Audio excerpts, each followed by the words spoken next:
नमस्कार दोस्तों, online YouTube channel पर आपका स्वागत है। दोस्तों, आज हम लोग चर्चा करेंगे जो भारत की राष्ट्रीय नदी है गंगा। गंगा भारत की राष्ट्रीय नदी है। इस राष्ट्रीय जो नदी है इसको पवित्र भी माना गया है। तो गंगा भारत की सबसे पवित्र नदी है। इसे राष्ट्रीय नदी का दर्जा दिया गया है। राष्ट्रीय नदी का दर्जा इसे दिया गया 2008 में। और इसमें जो जीव मिलता है इसे भारत का राष्ट्रीय जलीय जीव का या राष्ट्रीय जलीय जीव का जो दर्जा दिया, ये दर्जा दिया गया 2009 में। गंगा जो महान हिमालय जो श्रेणी है, हिमालय की जो विश्व की सबसे ऊंची श्रेणी है, जिसे आंतरिक हिमालय या हिमाद्री या या ग्रेट हिमालय के नाम से जानते हैं, यहाँ से ये निकलती है। यानी इसका क्या होता है, उद्गम होता है। इसके बाद में ये लघु हिमालय जो श्रेणी है, इस लघु हिमालय श्रेणी को वह जो सबसे बाहर की जो श्रेणी है जिसको बोलते हैं शिवालिक श्रेणी या उप हिमालय, इन दोनों श्रेणियों को ये काटती है।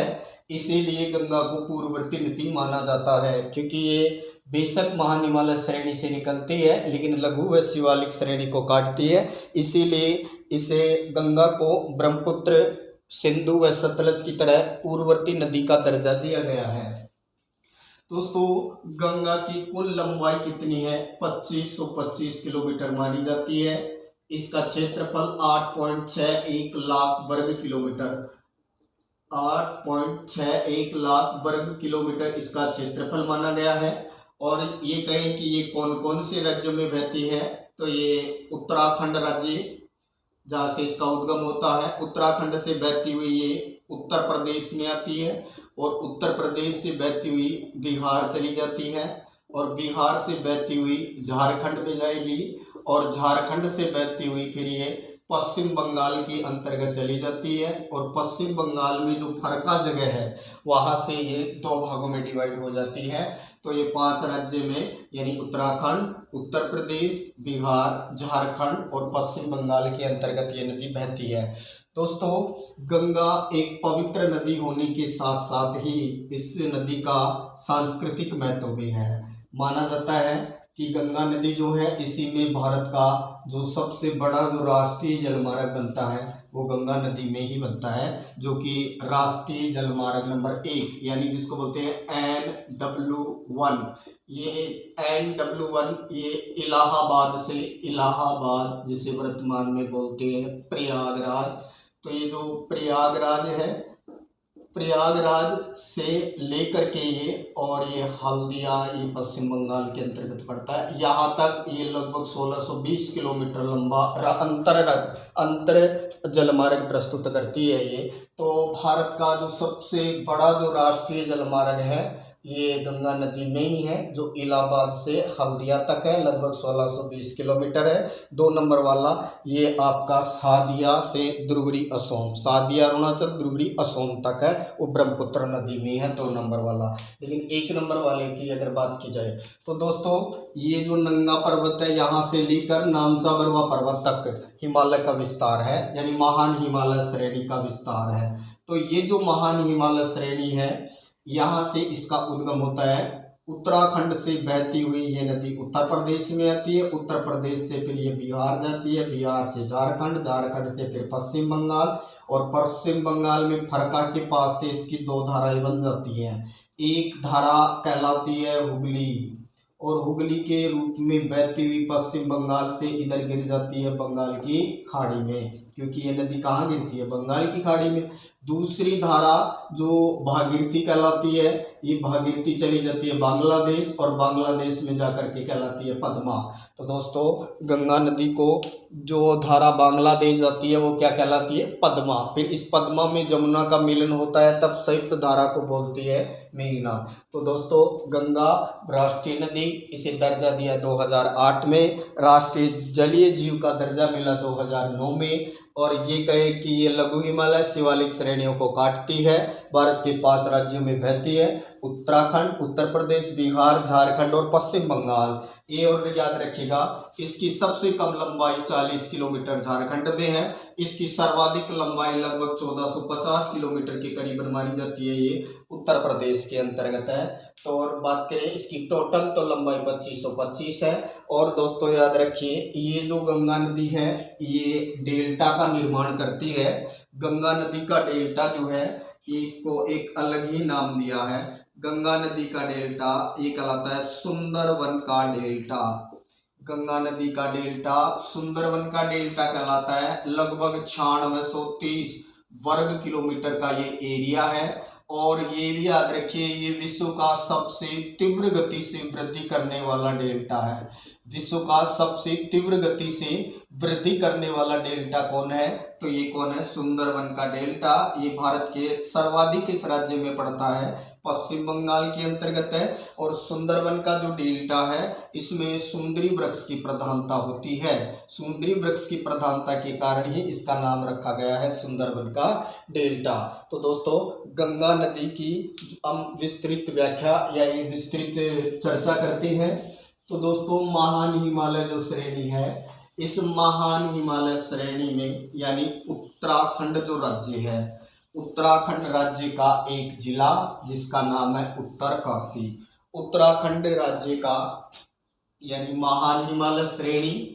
और बात करें उत्तराखंड राज्य की, अगर बात करें कौन से राज्य से गंगा का उद्गम, तो उत्तराखंड।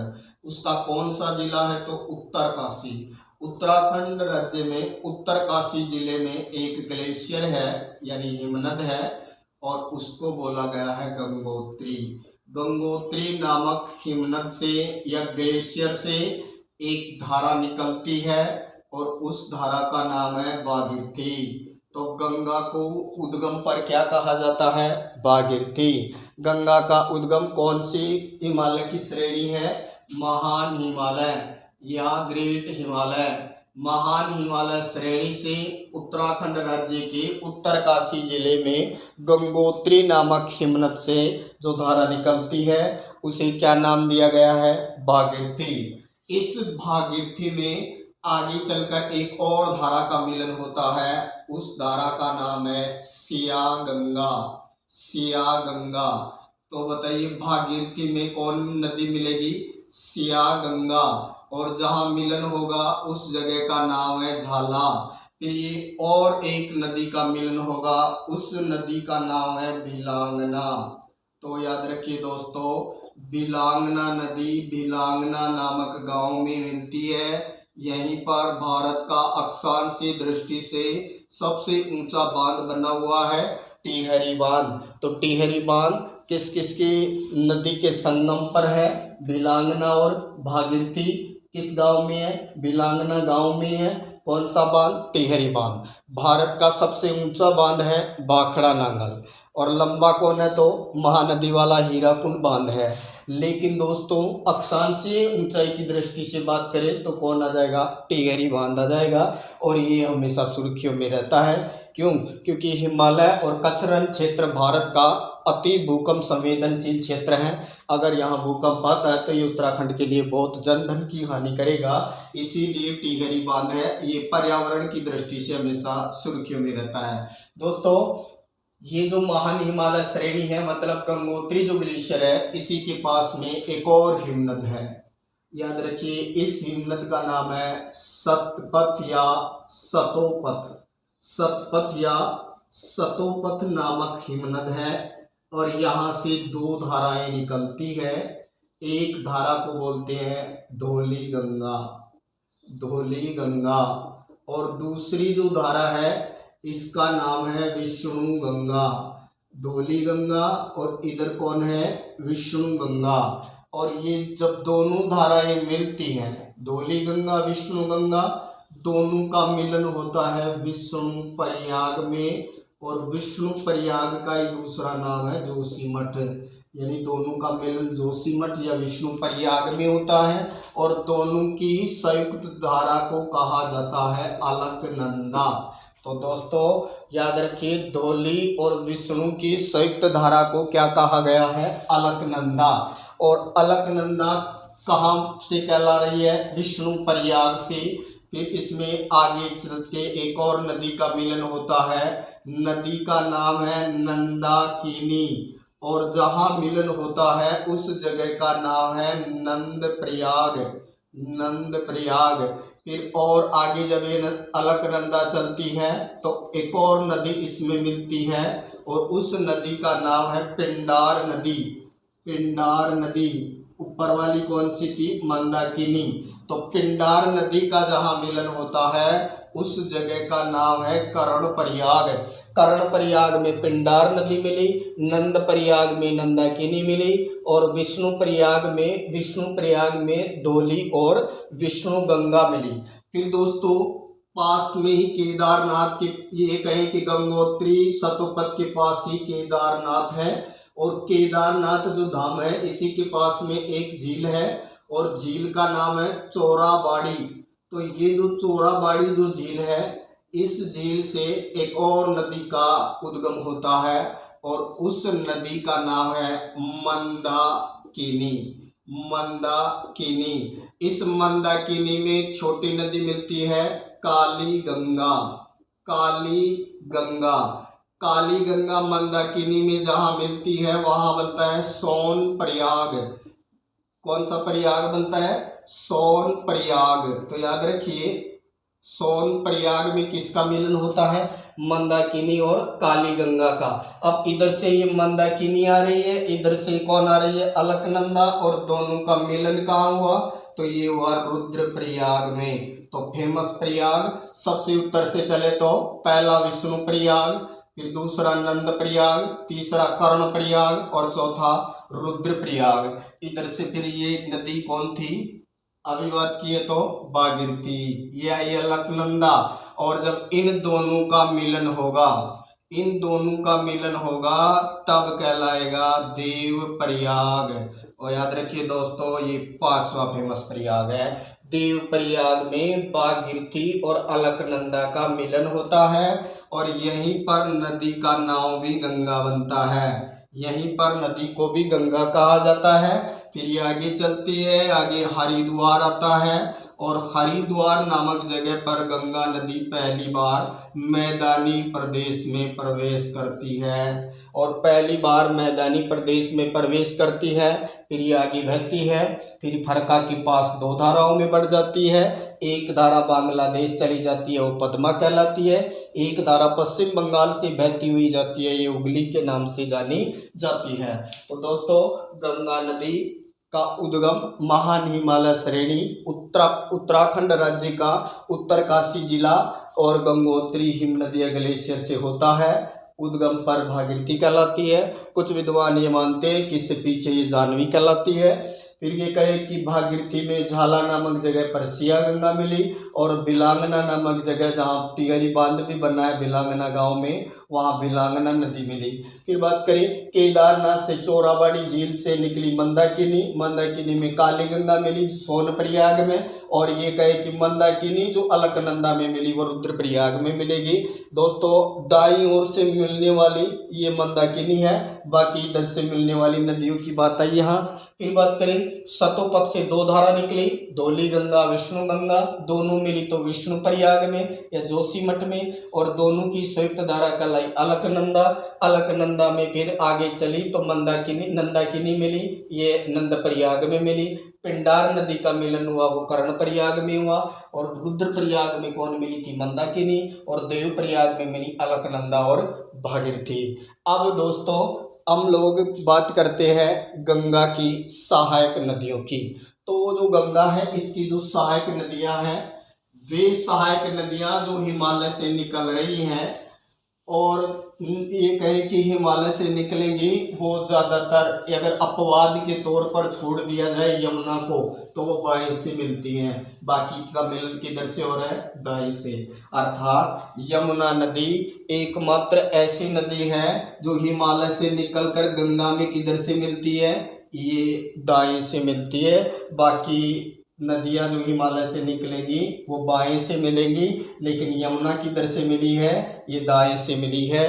तो दोस्तों बात करें गंगा की सहायक नदियाँ, तो आप एक ट्रिक से हिमालय वालों की याद रख सकते हैं, क्योंकि गंगा की सहायक नदियाँ हिमालय से भी आएंगी और प्रायद्वीपीय जो भारत है वहाँ से भी आती हैं। जैसे हमने पढ़ा होगा मैकाल पर्वत की चोटी अमरकटक, और अमरकटक के पास से 3 नदियाँ निकली, 3 अलग दिशाओं में जाएंगी।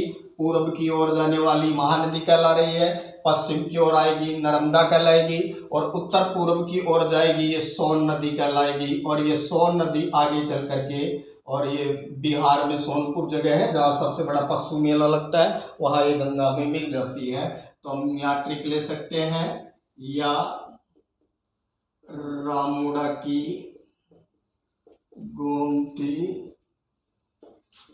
को घाघरो गंडक ले भाग्या। तो दोस्तों या से बनाएंगे, सबसे पहले यमुना, फिर रामूड़ा से बना देंगे रामगंगा, और फिर की से बन जाएगा काली नदी, फिर गोमती से गोमती नदी जिसके किनारे लखनऊ है, और को से बन जाएगा कोसी नदी जिसे बिहार का शोक बोलते हैं, और घाघरा से बन जाएगा घाघरा नदी, इसी घाघरा को ही बोलते हैं सरयू नदी, इसी को कर्नाला भी बोलते हैं, इसे कोरियाला भी बोलते हैं। अगली है गंडक नदी, और गंडक नदी का ही दूसरा नाम है शालिग्राम नदी। वैसे दोस्तों ये बूढ़ी गंडक और नदी है जो भी इसी की सहायक नदी के तौर पर है। गंगा की सहायक नदियों में सबसे लंबी सहायक नदी कौन है, यमुना। यमुना ये कहें कि उत्तराखंड का जो उत्तरकाशी जिला है उसमें यमुनोत्री हिमनद के पास से ये निकलती है। लगभग 1375 किलोमीटर के करीबन ये बहती है। मंसूरी श्रेणी को जब ये पार करती है तब पहली बार मैदान में आती है। टॉस, हिडन, बात करें चंबल, ये इनकी सहायक नदियों के तौर पर जानी जाती हैं। तो बात करें दोस्तों इसकी सबसे लंबी सहायक नदी कौन है, तो यमुना। ये सहायक नदियाँ जितनी भी हमने यहाँ चर्चा की है जो हिमालय से निकली हैं, ये बाएं से मिलेंगी, लेकिन दाएं से कौन मिलेगी, तो यमुना, याद रखिएगा। बात करें जो रामगंगा है, ये जो कन्नौज के पास में गंगा के अंतर्गत मिलती है। कन्नौज गंगा यमुना दोआब क्षेत्र प्रसिद्ध ऐतिहासिक जगह है, जिसको प्राप्त करने के लिए 100 वर्ष तक 3 वंशों ने युद्ध लड़े थे। दोस्तों गंडक नदी ये नेपाल वाले क्षेत्र से निकलती है। इसमें गोल पत्थर मिलते हैं, गोलाश्म जिन्हें शालिग्राम बोलते हैं, तो इस नदी के अंतर्गत मिलते हैं। बात करें घाघरा जो नदी है, से सरयू, कर्नला, कोरियाला, वशिष्ठ की कन्या और अन्य जो प्रसिद्ध जो 1529 का घाघरा का युद्ध लड़ा गया था वो उसका संबंध इसी से है। दोस्तों घग्गर अलग है, उसका संबंध राजस्थान का हनुमानगढ़ और श्री गंगानगर जिले से है। कोसी इसे बिहार का शोक के तौर पर जाना जाता है, इसे सप्तकोसी अरुण के नाम से भी जाना जाता है। ये गोसाईथान के पास से निकलती है नेपाल वाले क्षेत्र से, और भागलपुर के पास में मिलती है। फिर काली नदी, ये आपका जो कुमायूं हिमालय क्षेत्र है वहाँ से इसका उद्गम होता है काली नदी का, और ये जो काली नदी है आगे चल करके घाघरा नदी के अंतर्गत मिलती है। फिर बात करें दोस्तों कि गोमती एकमात्र सहायक नदी जो मैदानी क्षेत्र से निकल रही है, ये उत्तर प्रदेश का जो पीलीभीत जिला है उसमें फुलटर झील के पास से ये निकलती है, और माना जाता है इसी के किनारे लखनऊ है, जिसे नवाबों की नगरी के रूप में जाना जाता है। तो दोस्तों गंगा की जो सहायक नदियां हैं, इन सहायक नदियों पर विस्तृत चर्चा करेंगे नेक्स्ट क्लास में। चैनल को लाइक करें, सब्सक्राइब करें और शेयर करें। अगर आप इसी तरह के वीडियो देखना चाहते हैं तो ज़्यादा से ज़्यादा शेयर करें। Thank you.